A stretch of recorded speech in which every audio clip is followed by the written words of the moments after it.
Are there supernatural powers that can predict the future or influence events? Many who practice channeling, astrology, and tarot believe there are. Others have tried to offer proof. Among those who have claimed to have the power of the occult is Aleister Crowley. He believed that he could focus his mind and bend anyone to his will. One day in the 1920s, as he walked down a New York street, with his friend William Seabrook, he put his powers on display. Seabrook asked for a demonstration of this. So Crowley pointed to a gentleman who was walking down the street and said, "Watch this." And Crowley then began to mimic the walk and the step of that person. And then Crowley suddenly dropped to a crouch and stood up again. And the person he was mimicking slipped and fell on the sidewalk. And then got up and looked for a banana peel or whatever and couldn't figure it out. And that was Crowley's demonstration of one of his newfound magical powers. The story is legendary in occult circles, held as proof of a concept called action at a distance. Occultists in general believe that they can affect things far away, whether they can divine them and see them far away, or whether they can actually influence things far away. Magic is both an art and a science. Certain things cause certain effects to happen. At the same time, they have to be done with a certain intention and perhaps a certain flair in order to work. Was Crowley a master of 20th century occult magic, as some have claimed? His beliefs were nothing new. Crowley took his lead from the Egyptians, early occultists who believed that spells could heal the sick and make crops grow. Some things that seem supernatural can often become accepted fact. Sir Isaac Newton believed that an invisible force called gravity that held planets in orbit around the sun created action at a distance. Newton hesitated to share his groundbreaking theory of gravity for fear that it would be branded as magic. Science nowadays really is touching against ideas dealing with where magic and spirituality and religion intersect. And they're both ways of trying to find out about how the world works. The occult means secret or hidden, and its early masters were regarded as true magicians. But they were also the first scientists. Their discoveries in the occult arts of astrology and alchemy gave birth to modern scientific disciplines. You go back to ancient times, there was no science. So the magicians and the alchemists and the proto-mathematicians, they were doing science, but they were also doing literature and philosophy and cosmology and religion, and there was no sorting out of those things. Since the birth of what we would call modern science, science and the occult have sort of separated the paths. Many still view the occult with suspicion, but modern science is often working on the edge of the supernatural, trying to solve mysteries that confronted the first magicians. Serious physicists are contemplating time travel. Serious physicists are contemplating parallel universes. Serious physicists are trying to understand the 11 dimensions of string theory. And when you get into those realms, you start to look to myth and sort of magical thinking and almost surreal thinking as a way to even talk about those things. Were the early occult masters keepers of secrets that modern science is only beginning to rediscover? The trail of the occult begins in Egypt 5,000 years ago. Just before the rise of Egypt's great pharaohs, hieroglyphics or pictographs were invented. Egyptians used them to document their history and religion, and to practice complex systems of astronomy, astrology, and geometry. They believed their powerful knowledge came from the god Thoth. Thoth, or Tahuti, was the Egyptian god of magic. And more than just the god of magic, he was the god of writing, of astronomy, of mathematics and science. He invented language, he invented writing. Only priests with special training were allowed access to Thoth's sacred knowledge. Imhotep, builder of the first pyramid, was one of the chosen. Thoth was considered to be the one who gave us writing and numbers and the arts of self-cultivation through works of consciousness. Some people thought he was a person who was then deified through his accomplishments. Other people feel that this has been a mythical entity from the beginning. Legends held that a book of magic written by Thoth contained the secrets of the gods. The Book of Thoth was actually considered to be in the astral plane.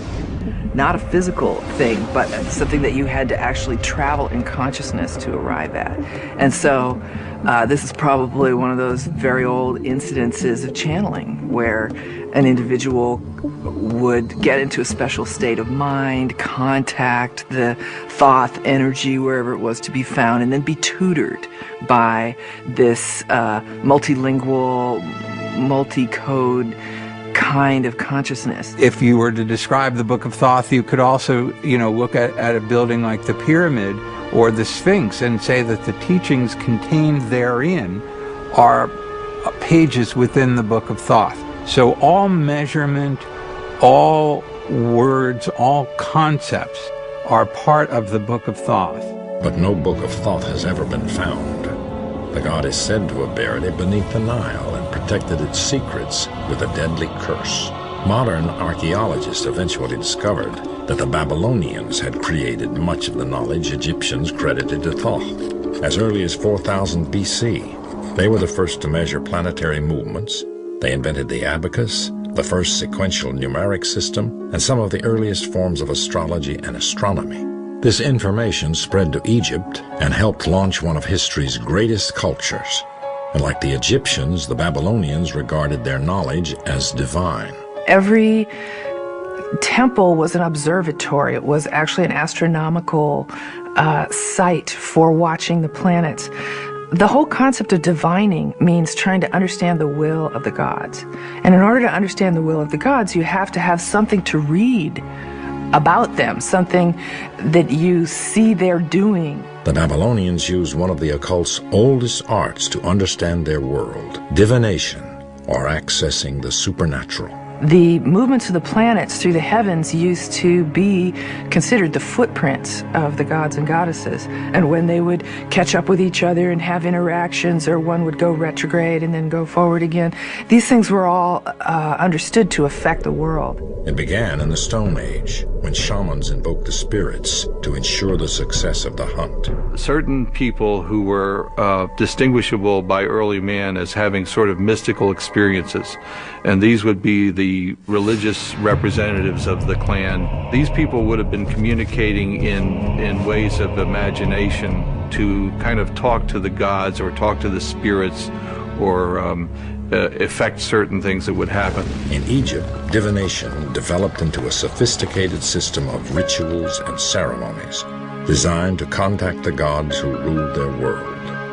Of course, you were trying to influence things like your success in business or the crops. The Egyptians used rituals, they used incantations, they used symbols to convey all of those things.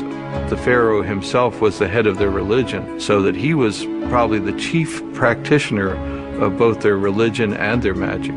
Much of what is called ceremonial magic, the casting of spells, the use of magic words and incantations, came from the Egyptians. When Phoenician traders spread this knowledge throughout the Mediterranean world, magic became practical.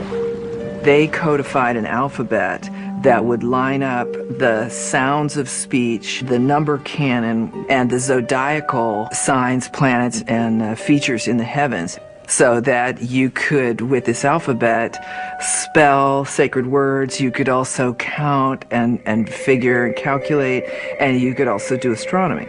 The sacred origins of these disciplines were gradually forgotten. In 1212 BC, Ramses II, the last great pharaoh of Egypt, died. Invading armies conquered the land of the Nile. Its occult secrets were lost, but not forever. After the decline of Egypt's extraordinary culture, another civilization rose, Greece, in the 6th century BC. It was aided by one of the most probing minds in history, Pythagoras. Our alphabet, the buildings that surround us, even the music we hear, owes a debt to this brilliant philosopher. In his pursuit of wisdom, Pythagoras traveled broadly, searching for lost occult knowledge. He found it in the mystery schools scattered throughout many different cultures.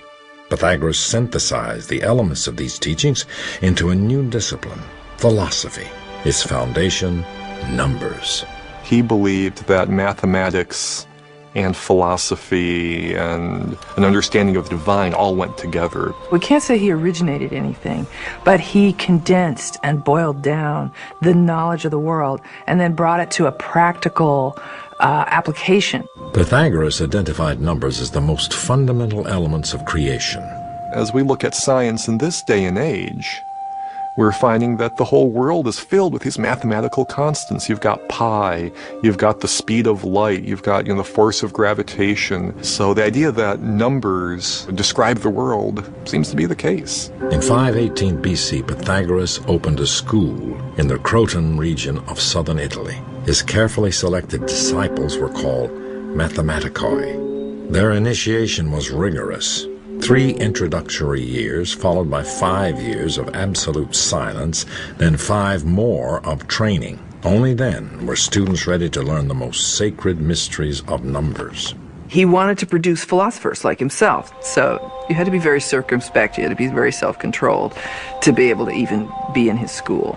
Pythagoras turned the numbering system of the Babylonians into a sacred science. They believed that number was like God. And to connect with this was to be talking to God. And so from that arises a whole lot of symbolism that later becomes numerology, Kabbalah, things like that. Pythagoras discovered that the mystery schools shared the belief that all of creation was at one with God. He did a huge amount of explaining sacred mathematics by showing how the 1 splits and becomes 2, the 2 finds a synthesis and becomes 3, the 3 breaks open and becomes the 10,000 things. And that same story you read in the I Ching, you read in other metaphysical ancient documents, because everybody was trying to understand, how do we get number out of all? Many credit Pythagoras and his school with the development of numerology and the efficient Greek alphabet eventually adopted by much of Western culture. Pythagoras also applied numbers to decode music, which Greeks regarded as the language of the gods. He invented the monochord, which defined the numerical ratios of the musical scale. Pythagoras believed he had solved the mysteries of the universe. But there was also this idea that there was a music of the spheres, that the heavens itself was playing a sort of orchestral piece. The planets themselves stack up around the sun at harmonic intervals. White light breaks out into color at harmonic intervals.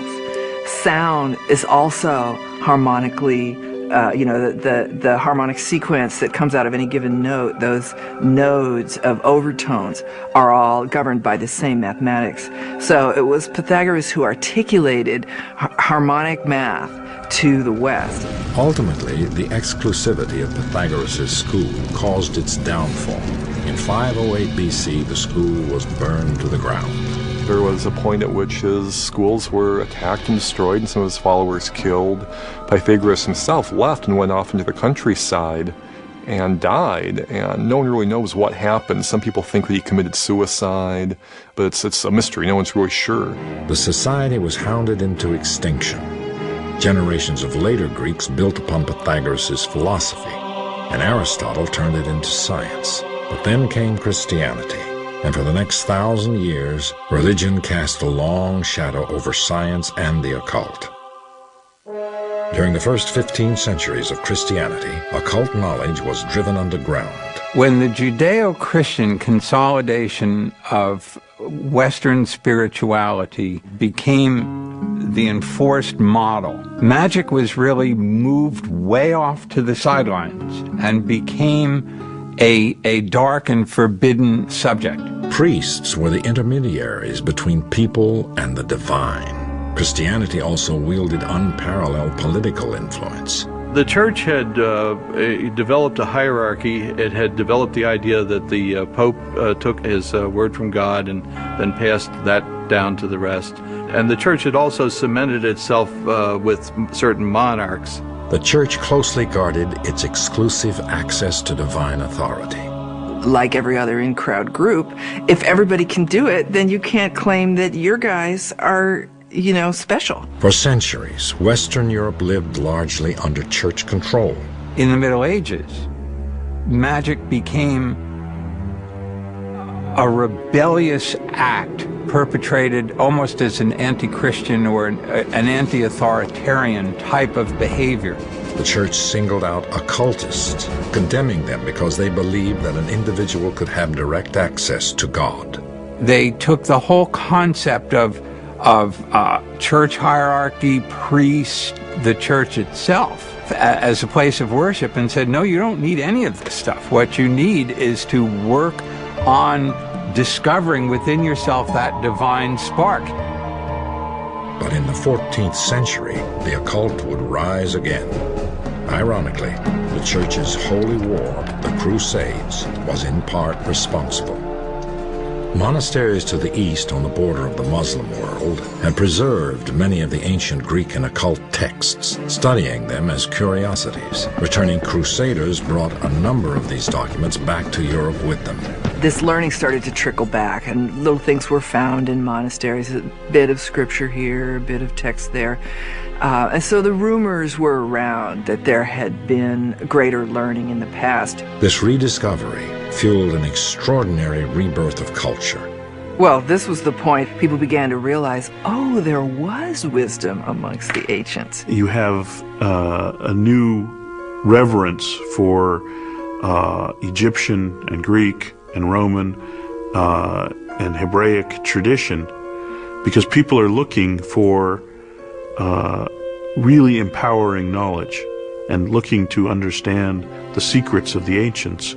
Art and science swept through Western Europe in the 1400s as it ushered in the Renaissance. Leading the movement into new ways of looking at old knowledge was the German physician Paracelsus. Born in Germany in 1493, Paracelsus trained in traditional medicine but also studied alchemy.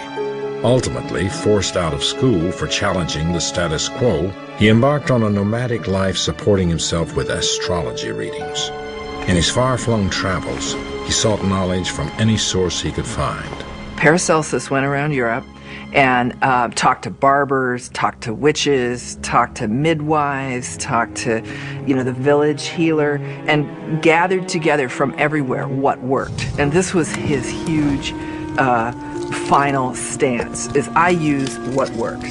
He rejected outworn theories, ventured beyond accepted boundaries. His pioneering experiments with minerals and chemicals laid the foundation for modern medicine. It was just the beginning of a scientific revolution. The next century would herald the discovery of an occult text that went against more than tradition. It was a threat to the power of the church. The Renaissance brought about a new spirit of learning, and academies sprung up throughout Europe. In the 15th century, Marsilio Ficino founded one of Italy's most progressive. With the support of his patron, Cosimo Medici, Ficino acquired and translated a collection of documents reputedly authored by a mysterious Egyptian magician named Hermes Trismegistus. An emissary from the Orthodox Church brought a cache of documents, and Ficino found, I think it was 12 books supposedly written by Hermes. They weren't necessarily all written as one book, but they were gathered together once these translations were made. The documents, which became known as the Hermeticum, contained teachings from the early Christian era that had been lost for centuries. Their pedigree appeared to be impeccable. The name of their supposed author, the mysterious Hermes Trismegistus, was a combination of the Greek god Hermes and the Egyptian god Thoth, the two greatest gods of Greek and Egyptian magic. There was occultism in there. There were esoteric doctrines. There was alchemy. There was magic. There was astrology. And Ficino and his school considered these documents to be extremely old, predating Plato, in fact, and having come from Egypt. Scholars would determine that the man Hermes Trismegistus never existed. What Ficino was translating was a compendium of Greek lore about how an individual could cultivate themselves and become enlightened. raising of a given individual's consciousness until they are like the gods. The books were set up as a series of dialogues between the god Hermes and others who conveyed the secrets of the universe. One of the documents was a short piece called the Emerald Tablet, which became the Bible of Renaissance occultists. On this tablet, it was said, these are all legends, that there were 12 or 13 lines, and these lines started with "as above, so below." This was the great idea of the pattern of the universe, the pattern of the stars and the great universe is repeated as well on the earth. The Hermeticum restated the teaching of the early mystery schools, that human beings possessed a divine nature. So this is really the goal of Hermetic initiation and any other kind of initiation, would be to transcend our mortality and put us back into our ultimate state as spiritual peers. The Hermeticum dazzled Renaissance scholars, and occultism was reborn. Could the idea that human beings shared a direct link to God undermine the authority of the Church? The discovery of the Hermeticum during the Renaissance created a new generation of occultists. They sought to combine religion with science and magic, a dangerous undertaking in a society ruled by Christianity.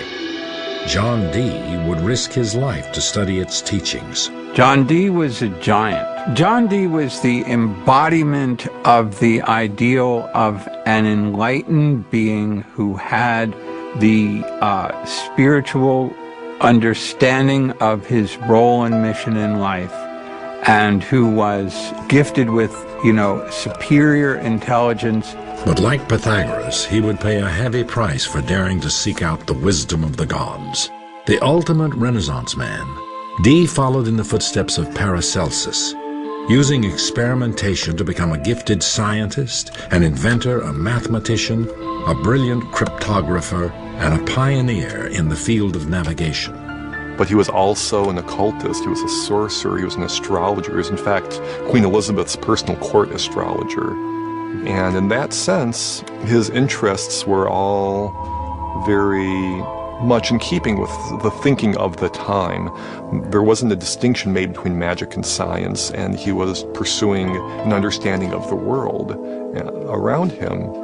When Queen Elizabeth rose to the throne of England in 1558, she installed Dee as court astrologer, but his influence reached far beyond his position. England's famous magician was also a spy for the Queen.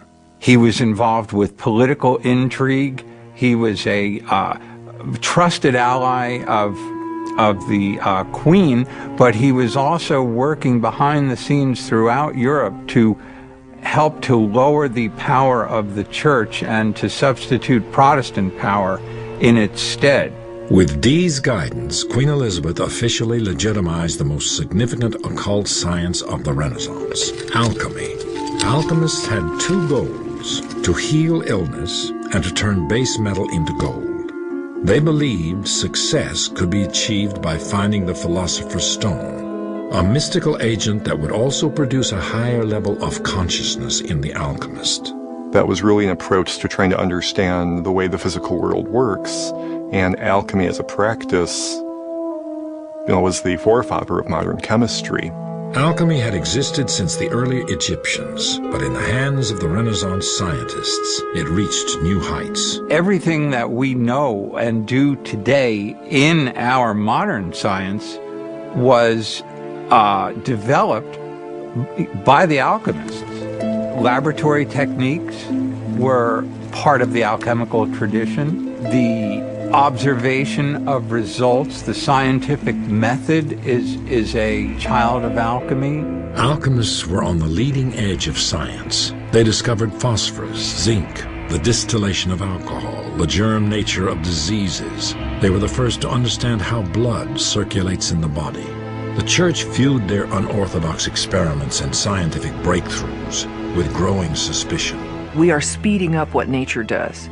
We're speeding up the rate at which the metals evolve. We're speeding up the rate at which medicines are combined and raise consciousness. And the Church felt that you can't be speeding up God's creation without recourse to demons. Despite his work in alchemy, Dee's true occult passion lay in divination. He believed that he could apply scientific methods to communicate with supernatural beings. Dee's obsession with contacting the angels would have disastrous consequences.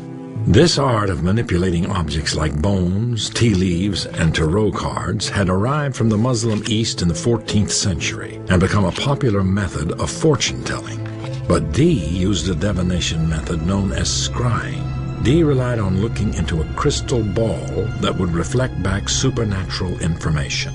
Scrying is a long-time-old technique, scrying into glasses, mirrors, bodies of water, anything that would have a reflective surface, and see if you could see not just the material things, but the spiritual things standing behind. These efforts were unsuccessful until one day a young man named Edward Kelly appeared at his door. Kelly seemed to have the talent to see into the shadow world. Their system involved Edward Kelly looking into a amethyst crystal and describing what he saw, and John Dee would then record these communications. Kelly began receiving messages from the angels. They spoke in a language he called Enochian, from the lost biblical book of Enoch. These transmissions are early examples of what New Age followers now call channeling.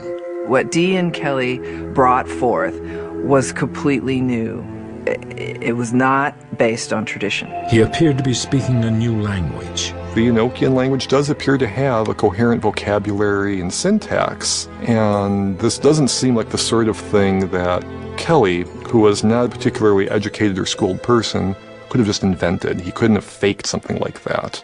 John Dee and Kelly embarked on a tour of Europe to share their discoveries, just as the Inquisition launched another crackdown against heretics. All you needed was a slight change in political or religious circumstance, and something that was considered exceptionally wonderful would then be considered demonic and scary. Dee returned home to England to find that a mob had destroyed his irreplaceable library and scientific and occult instruments. Dee had fallen out of favor with the court. The man who began as a leading scientist of the Renaissance ended his life penniless, branded as a sorcerer. Dee's main legacy was not to science, it is to magic. And it's because of those who have come after, who have seized upon what he created and made it into a new worldview, whether it's consciousness arts or ceremonial magic or divination, could take place inside these new parameters that they set up. John Dee's fall was the beginning of the occult's end. The practices were reviled by the church as the work of demonic possession. From the 14th through the 16th century, more than 40,000 people would be executed for witchcraft. Occult ideas became embedded in the traditions of secret societies, such as the Freemasons and the Rosicrucians.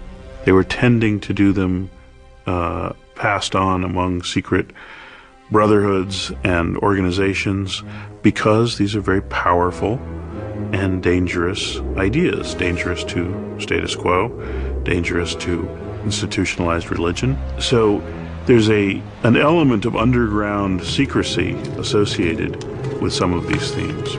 These havens of safety began to flourish across Europe.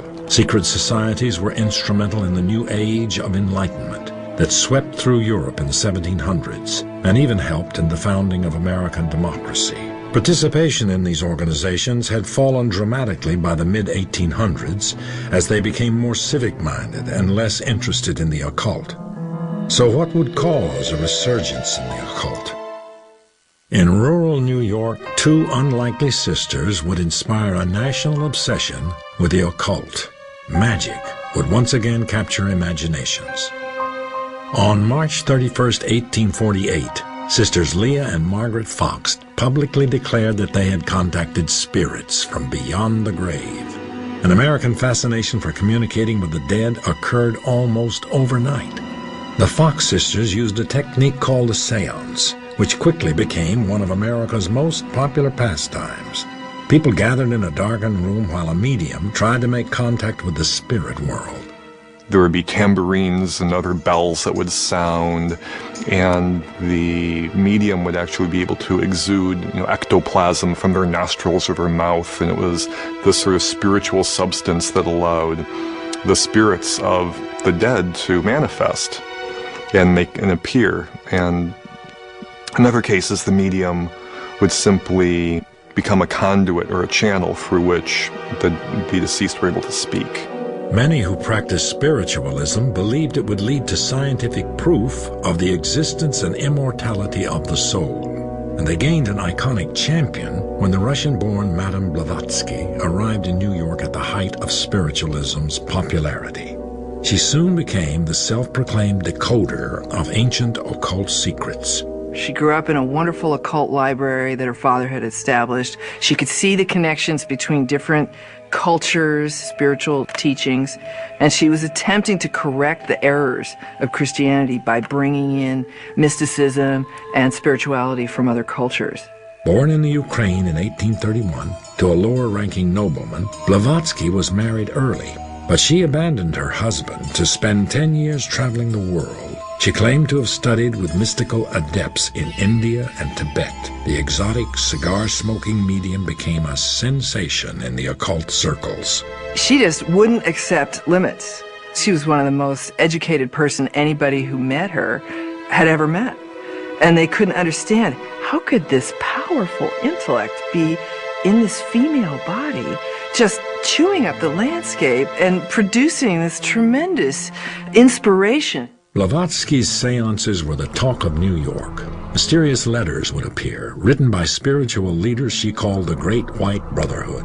Blavatsky was not above taking advantage of the popularity of seances to push her own cause, and she used these seances to very spectacular effect to materialize letters written by these ascended masters as instructions being passed down to her. The Brotherhood dictated to her the books that became the foundation of a new science of mysticism, Theosophy. Blavatsky wrote essentially two gigantic collections, Isis Unveiled and The Secret Doctrine, which purported to be the teachings, the secret teachings of this kind of Eastern brotherhood, the mystery schools of initiation.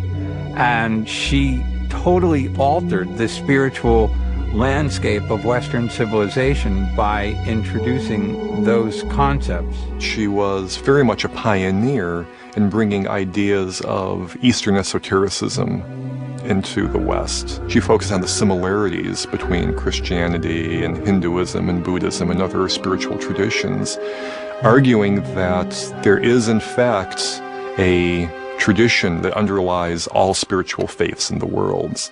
Blavatsky regarded her work as spiritual science and made connections between recent scientific advancements and occult beliefs.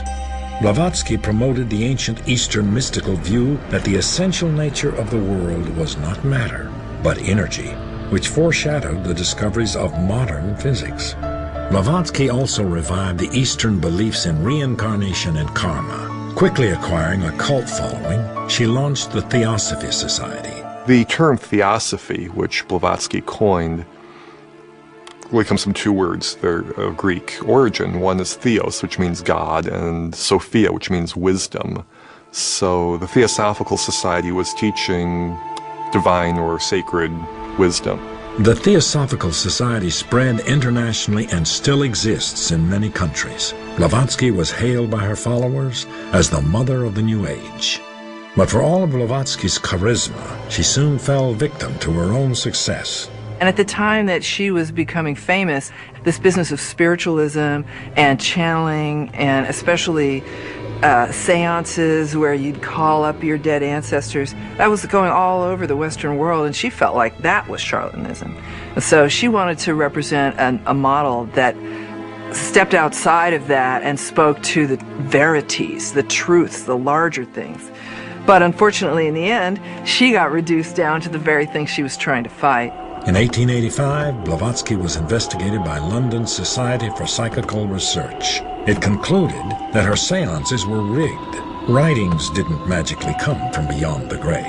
There was a spring-loaded device in the bedroom above her chamber that allowed someone to put a letter into this device and have it drop down between the floorboards and materialize in your hands. Though many devoted followers refused to abandon Theosophy, Blavatsky was now tainted with fraud. She died soon afterwards. Her followers established a new headquarters in India where Theosophy thrived. A young protege, Krishnamurti, was identified as a reincarnated master and groomed to lead the Theosophy Society into the 20th century. Blavatsky's synthesis of Eastern and Western spirituality broke new ground in occultism. A man described by newspapers as the most wickedest man alive claimed he had penetrated even deeper into mysteries. Born in 1875, Aleister Crowley was raised in a strict religious household. His mother nicknamed him the Beast from the Book of Revelation. It was a title he embraced his entire life. He identified himself as the Antichrist, as the force that would take away this terrible Christian program which had so warped his childhood. Crowley began studying the occult as a member of the Golden Dawn. The Hermetic Order of the Golden Dawn was the secret society par excellence of the Victorian age in England. It brought together, again, the knowledge that was available at that point in time. So you had tarot, and you had Kabbalah, and you had John Dee's angelic magic and Rosicrucian traditions all being melded together under a single system. The Golden Dawn attracted many of the London intelligentsia. Crowley, though, ultimately broke away from the group. He would find his own system of belief after a trip to Egypt, where his wife received a mystical signal that told him to prepare himself for a message from the gods. Heeding the call, he began spontaneously writing a book he called the Book of the Law. This book announces a new law for mankind.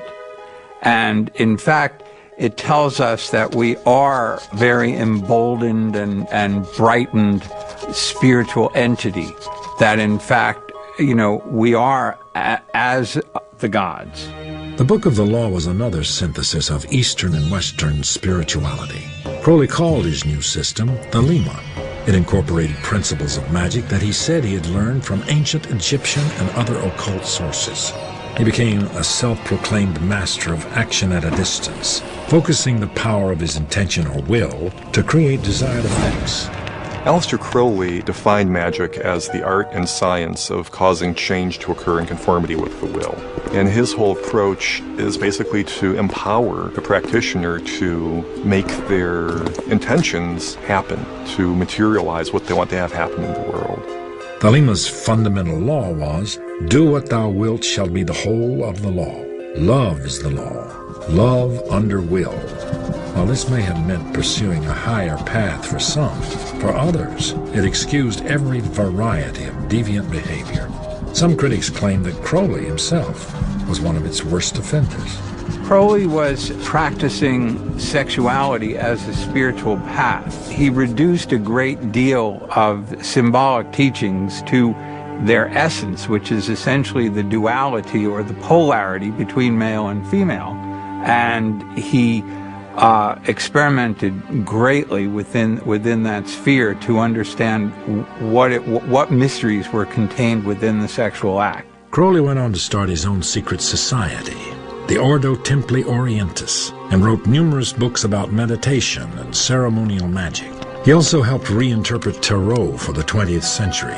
The tarot is a pictorial representation of occult teachings. It's a method of going within and contacting archetypal levels within oneself, spiritual levels, and entering meditative state in which intuition is heightened and maybe even, where you can see certain patterns developing because you're in the right state of mind. While popularized by Italian noblemen in the 1300s as playing cards, some say tarot's origins date to ancient Egypt. Over time, they acquired occult significance. Crowley developed a deck of his own called the Book of Thoth, based on the Egyptian magic he had studied. A popular divination tool today, tarot is said to reveal information about the seeker and the questions about his future. Everything that's related in one moment of time is all connected. So if two people come together around a question and they're manipulating an oracular tool like this, but if that manipulation is intended to serve the need and the feeling, then it will make a mirroring reflection of the energy that's produced between the two people. Crowley's writings, like Madame Blavatsky's, were heralded as forerunners of many New Age ideas. But despite his serious work in occultism, ultimately he became infamous for his use of drugs and decadent sexual behavior.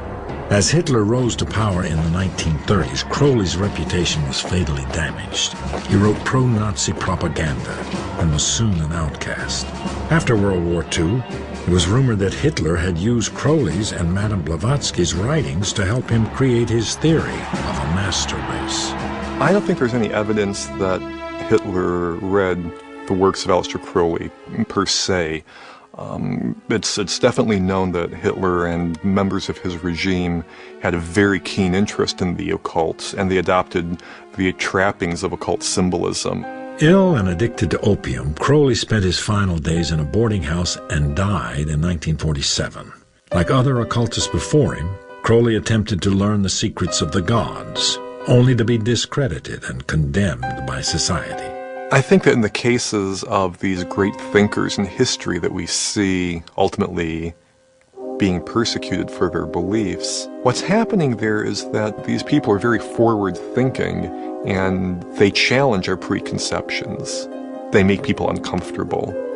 From that level of discomfort and that level of fear and that threat that thinking has to people's power base, that leads societies and governments and other institutions to act against people who speak out in that way. Once again, occultism seemed to disappear. It would take the drugs, rebellion, and social upheaval of the 1960s to usher in its next revival.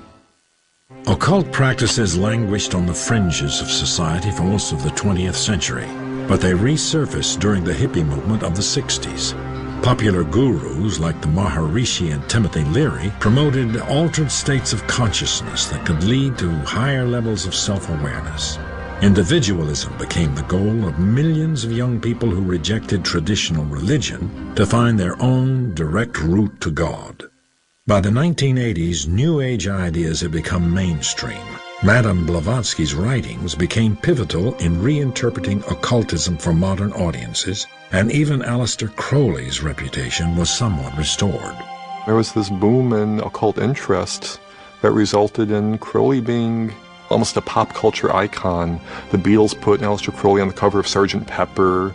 You have musicians like David Bowie and Jimmy Page becoming very interested in Crowley. He experienced a renaissance, as it were, in the 60s and 70s and has been a very popular figure ever since. Occult belief systems are now embraced by millions of New Age followers who pick and choose from their wide array of concepts to fashion their own individual brand of spirituality. Yet the occult is still often regarded with suspicion. Many of those who practice occultism describe it as a modern mystical quest. The mystical quest is the process by which a limited, time-space-bound human being can transcend their background and history and come into this divinized or macrocosmic consciousness. And that is the process of becoming immortal. You know, leaving this physical flesh behind and being successively identified with larger and larger realms of reality. The holistic philosophy of New Age beliefs continues to grow in popularity. We're surrounded by material wealth and technology, and we feel like we've lost something. We've lost that connectedness. We've lost the understanding of our human roots. And a lot of the interest in New Age ideas and a lot of the look back to ancient ideas stems from that desire to reconnect with that history and to make us feel more whole, more spiritual, more connected, more aware of the passion and meaning of life around us. But what began as occult magic has informed the world of science. There were attempts, legitimate attempts, to try to understand the way the world works. And there would not be astronomy today if it had not been for the ancient astrologers who studied the heavens.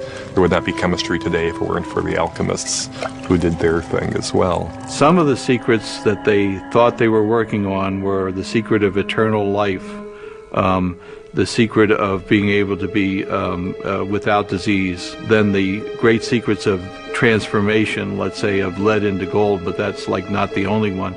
Maybe one of the transformations is the human being into a godlike thing. And it's a wonderful thing that now we come around to particle physics and people thinking that life is pure energy, and that maybe there is a connection between those ideas, that maybe the power to become godlike is in the ability to transform yourself. Medicine and science have benefited from the input of occultism. And in the future, what we think of as magic may play a role in even greater discoveries.